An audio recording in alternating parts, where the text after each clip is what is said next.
सभी दोस्तों का एक बार फिर से स्वागत है आपके अपने YouTube चैनल उत्कर्ष स्टडी पे। और आज के इस वीडियो में LDC दस्तावेज सत्यापन जो हो रहे हैं ऑफलाइन 14 मई से 28 मई, वहाँ पे कैसे डॉक्यूमेंट वेरिफिकेशन हो रहा है, किन किन समस्याओं का सामना है वो साथियों को करना पड़ा, मैं सारी चर्चा है वो आज के इस वीडियो में करने वाला हूँ। उससे पहले देखिएगा कुछ कॉमन डाउट है और साथ में डॉक्यूमेंट वेरिफिकेशन की प्रक्रिया ऑफलाइन वहाँ पे किस प्रकार हो रही है, क्या क्या प्रक्रियाओं से आपको वहाँ पे गुजरना पड़ रहा है, वो सारी जानकारी मैं दे दूंगा। उसके बाद में आपके अगर कोई डाउट रहेंगे और वो आप मुझे कमेंट बॉक्स में पूछ लेना, मैं आपको रिप्लाई कर दूंगा। या फिर मैं टेलीग्राम चैनल का जो ग्रुप है हमारा, उसका लिंक है वीडियो के डिस्क्रिप्शन में दे दूँगा, वहाँ पर जाके आप टेलीग्राम चैनल को ज्वाइन कर लेना और उसमें भी आप कोई भी आपके डाउट हो वो पूछ सकते हैं। अब देखिएगा सबसे पहले मैं एक आपका कॉमन सारों का डाउट हो सकता है लोकेशन से संबंधित। जैसे कई साथी है वो बस के द्वारा जाएंगे तो वो जयपुर में सिंधी कैंप है वहाँ पे जाके उतरेंगे, तो वहाँ से वो पूछ रहे हैं कि लोकेशन है वो जो आपकी महात्मा गांधी राजकीय स्कूल है मालवीय नगर में, और मालवीय नगर में ब्रजमोहन मार्ग है उसके ऊपर ये आपका स्कूल है। तो सिंधी कैंप से ये कितना दूर है, तो सिंधी कैंप से 12 किलोमीटर दूर है। ठीक है, तो ये आपका लोकेशन हो गया। वैसे आप मैप में या फिर रिक्शे वाले को कहोगे कि वहाँ पे हमें महात्मा गांधी जो राजकीय स्कूल है मालवीय नगर में ब्रजमोहन मार्ग पे वहाँ पे छोड़ के आना है, तो वो आपको वहाँ पे छोड़ के आ जाएगा। ठीक है, ये तो लोकेशन वाली कॉमन डाउट था वो बता दिया। अब देखिएगा जो वहाँ पे डॉक्यूमेंट प्रक्रिया जो अपनाई जा रही है, किस प्रकार आपको क्या क्या प्रक्रियाओं से गुजरना पड़ा है। सबसे पहले वहाँ पे आप जाओगे तो सबसे पहले आपका बायोमेट्रिक होगा। अब बायोमेट्रिक में देखिएगा ऐसा नहीं है कि आपको लाइन में वहाँ पे लगना होगा या कोई रैंक वाइज या नंबर वाइज आपको वहाँ पे बायोमेट्रिक है वो करवाया जा रहा है, ऐसा नहीं है। जो पहले जाएगा वो पहले पाएगा, यानी आप बायोमेट्रिक जल्दी से अपना करवा लेंगे जाके, यानी जो पहले जाएगा वो पहले पाएगा। और देखिएगा इसमें अब बायोमेट्रिक किस प्रकार होगा, तो बायोमेट्रिक में आपको एडमिट कार्ड या तो आपका एग्जाम टाइम का एडमिट कार्ड या फिर टाइपिंग टाइम जो आपका एडमिट कार्ड था वो आप लेके जाएं और वहाँ से वो स्कैन करके आपका बायोमेट्रिक कर देगा। और बायोमेट्रिक करने के बाद आपको वो जो आपके डॉक्यूमेंट है उसमें से एक डॉक्यूमेंट पे एक स्टिकर है वो लगाएगा, यानी स्टिकर का मतलब कि आपका डॉक्यूमेंट में आप आए हैं वेरिफिकेशन के लिए और आपका बायोमेट्रिक है वो हो चुका है। अब देखिएगा उसके बाद यानी बायोमेट्रिक होने के बाद आपका रजिस्ट्रेशन है वो होगा, और रजिस्ट्रेशन जैसे ही आप होगा यानी बायोमेट्रिक करवाने के बाद आप जो रजिस्ट्रेशन वाली डेस्क है वहाँ पे जाएंगे तो वहाँ पे आपका रजिस्ट्रेशन हो जाएगा।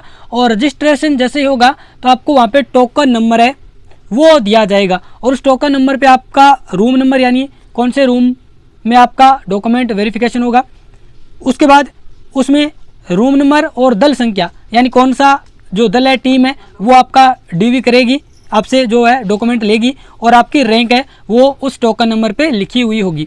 ठीक है, अब जैसे ही आपका रजिस्ट्रेशन होगा तो आपको अपने जो भी टोकन नंबर पे रूम नंबर है उसमें जाना है और जो दल संख्या यानी टीम है उसके पास चले जाना है, वो आपका DV करेगी। ठीक है, तो ये तो एक सामान्य प्रक्रिया है। ठीक है, इसके बाद में देखिएगा डॉक्यूमेंट वेरिफिकेशन के टाइम साथियों को क्या क्या समस्या आई उन पे थोड़ी चर्चा कर लेता हूँ। तो देखिएगा जो अपन बात करें कि वहाँ पे बहुत सारे साथी हैं उनका मूल निवास या जाति है वो आवेदन के बाद का है, तो वो सीधी सी बात है शपथ पत्र है उनको बनवा के ले जाना है। अब देखिएगा बाई चांस कोई साथी है वो शपथ पत्र बनवा कर नहीं ले गया है तो उसको क्या होगा, वहाँ पे नोटेरी सुविधा है, वहाँ पे नोटेरी बैठा हुआ है, वहाँ से आप तुरंत स्टाम्प है 50 रुपये का लेके बनवा के और उनको शपथ पत्र है वो दे सकते हैं।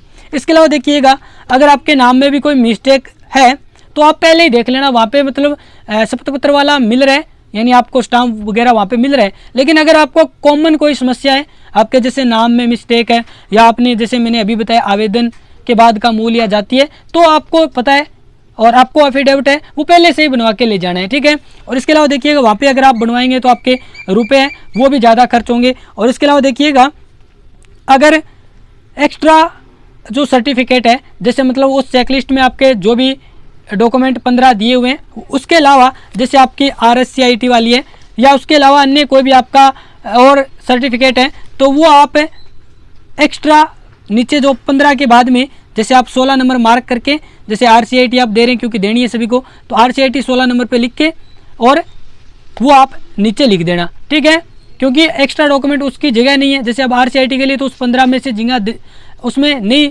निर्धारित है, तो इसलिए RCIT नीचे आप जो भी आपकी चेकलिस्ट है उसमें 16 नंबर लिख के और RCIT उसके बाद में जारी दिनांक और उनका पेज नंबर है वो आप उस टाइम भी लिख सकते हैं, यानी घर से मत लिख के ले जाना, वहीं पे लिख लेना। ठीक है, और इसके अलावा देखिएगा फ़ोटो वगैरह कितने ले रहे हैं, तो एक फ़ोटो है वो वहाँ पे ली जा रही है। और इसके अलावा देखिएगा बहुत सारे साथी है उन्होंने ऐसा कुछ भी मतलब गलतियाँ वो कर दी कि जो आपका ऑनलाइन स्क्रूटनी फॉर्म था उसके साथ आपको पता है 2 पेज का अंत में ऑनलाइन अटेस्टेशन फॉर्म है वो निकल के आते हैं, तो उस पर आपको कलर फ़ोटो है वो लगानी है और एक गैजेटेड अफसर है उसके साइन करवाने हैं। बहुत सारे साथी हैं वो ऑनलाइन अटेस्टेशन फॉर्म पे न तो फ़ोटो लगा के ले गए और नहीं साइन करवाए तो उनको दिक्कत हुई। ठीक है, बाद में देखिएगा फ़ोटो वगैरह वहाँ पे गैजेटेड ऑफिसर वगैरह नहीं मिलेंगे, लेकिन उनका बाद में कई साथियों ने मुझे जानकारी दी कि ऑफलाइन वाला अटेस्टेशन फॉर्म है वो भी मान्य है, वो कर लिया गया था। लेकिन आप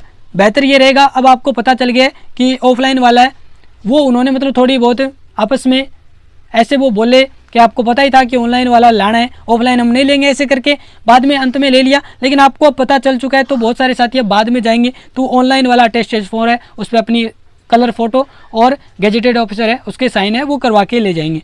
अब देखिएगा नेम में मिस्टेक है तो भी आप शपथ पत्र भी बनवा लेना, और फोटो है वहाँ पे कितनी ले रहे हैं तो एक फ़ोटो ले रहे हैं। और बहुत सारे साथी है वो ऐसा भी कह रहे थे कि अगर डॉक्यूमेंट में कोई भी कमी आ रही है छोटी मोटी तो साथ में ही आपको प्रोविजनल लिस्ट में डाल दिया जा रहा है, लेकिन आप कमी उसी दिन पूरा कर देते हैं तो वो कह रहे हैं कि आपको प्रोविजनल लिस्ट से हटा दिया जाएगा। यानी आपको उसी टाइम अगर आप डॉक्यूमेंट की कोई कमी है और आप पूरा कर देते हैं 1-2 घंटे में तो आपको प्रोविजनल लिस्ट से बाहर भी कर दिया जाएगा। ठीक है, अब देखिएगा ये सारी जानकारी है। इसके अलावा देखिएगा वहाँ पे आपके जो ओरिजिनल डॉक्यूमेंट यानी 2 सेट है वो आपको ले जाने हैं, 3 सेट ले जाना ताकि एक सेट आपके पास बचा रहे ताकि आपको बाद में आगे कोई ज़रूरत पड़े तो काम में आ जाए। ठीक है, इसके अलावा देखिएगा और कोई डाउट रहेगा तो वो मैं आपका कमेंट बॉक्स में बता दूंगा। और बायोमेट्रिक वगैरह आपको बता दी, इसके अलावा लोकेशन बता दी मैंने, रजिस्ट्रेशन होगा वो बता दिया, और क्या क्या समस्या है वो आ रही है। तो वहाँ पे अगर कोई आपको एफिडेविट वगैरह या स्टाम्प से संबंधित कोई भी समस्या आ रही है तो वहाँ पे आपको नोटरी है वो मिल जाएगा, तो वहाँ से आप बनवा सकते हैं। फोटोकॉपी की व्यवस्था है वहाँ से मिल जाएगी। अगर आपको कोई डाउट होगा तो वो मैं आपको कमेंट बॉक्स में बता दूंगा। मिलते हैं अपन नेक्स्ट वीडियो में, धन्यवाद।